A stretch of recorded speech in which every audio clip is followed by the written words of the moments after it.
nimo mar labaad dhalatay mandeeq dhashay oo darartay nimo mar labaad dhalatay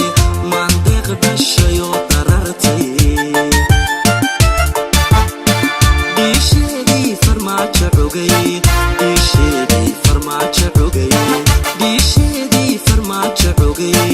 dishedii farmaajo rogay dhawaan ayay ahayd markii madaxweynaha jamhuuriyadda federaalka Soomaaliya loo doortay Maxamed Cabdullaahi Farmaajo isla markaasina lagu doortay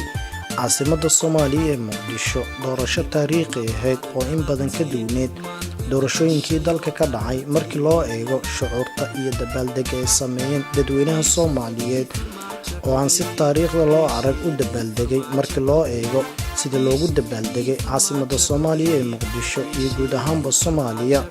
sidoo kale waxaa doorashada madaxweynaha Soomaaliya loogu dabaaldegay dalal dhowr ah oo ka tirsan caalamka oo ay Soomaalidu degto haddaba waa kuma madaxweynaha jamhuuriyadda federaalka Soomaaliya Maxamed Cabdullaahi Farmaajo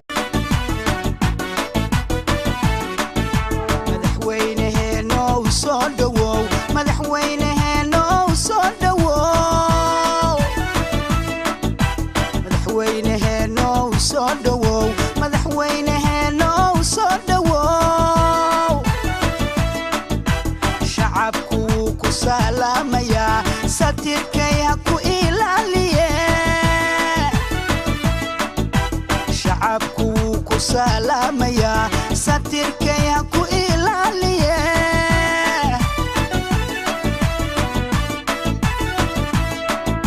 سادة القرحانيو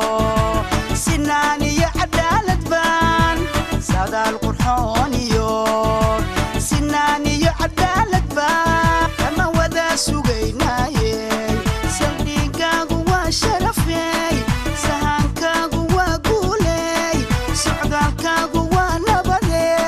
سفركاغو وقيري يا سماد برواقادي صدوو مدحوينه هينو صدوو مدحوينه هينو صدوو warbixin yar ayaan ku eegi doonaa taariikh nololeedka madaxweynaha jamhuuriyadda federaalka Soomaaliya mudane Maxamed Cabdullaahi Farmaajo sanadkii 1962 bishii afraad ku dhashay caasimadda Soomaaliya ee Muqdisho wuxuu waxbarashadiisa aasaasiga ku qaatay isla caasimadda Soomaaliya ee Muqdisho wuxuu shahaadooyinka BA iyo MA ku sameeyay jaamacad ku taala dalka Mareykanka madaxweynaha jamhuuriyadda federaalka Soomaaliya Maxamed Cabdullaahi Farmaajo wuxuu la soo shaqeeyay hay'ado badan oo u dooda xuquuqda aadanaha wuxuu sidoo kale ra'iisul wasaare ka soo noqday xukuumaddii ku meel gaarka ahayd ee dalka ka ariminaysay xilligii uu dalka madaxweynaha ka ahaa madaxweyne Sheekh Shariif Sheekh Axmed madaxweyne Maxamed Cabdullaahi Farmaajo xilligii uu ra'iisul wasaaruhu ahaa waxay dadku ku barteen inuu ahaa shakhsi karti badan howlkar ah xilligii uu ra'iisul wasaaraha dalka ka ahaa wuxuu soo jiitay shucuurta Soomaali fara badan waana sababta ka dambeysay in si aan horey loo arag loo soo dhaweeyay markii loo doortay inuu yahay madaxweynaha jamhuuriyadda federaalka Soomaaliya kala waxa nasiibko dadkeenuna wanaagiyo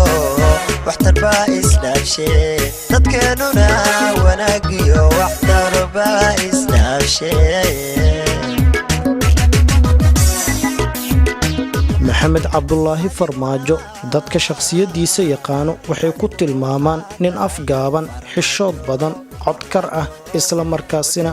daacad ay ka tahay wax uu qabanayo waxay sidoo kale dadku tilmaamaan inuu yahay shakhsiyad daacad ka tahay waxa afkiisa ka soo baxaya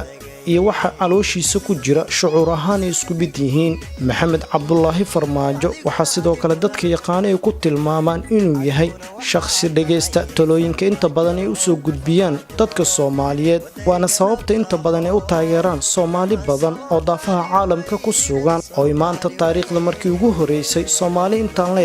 inta iskugu soo baxday gudaha wadanka Bangladesh gaar ahaan caasimadiisa Dhaka ay u dabaaldegeen doorashada madaxweynaha jamhuuriyadda federaalka Soomaaliya Maxamed Cabdullaahi Farmaajo warbixintan waxaan diyaariyay isla markaasina halkan idinkaga soo jeedinayay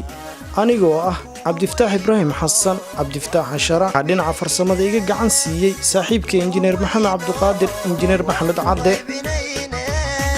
waqtigaagu wey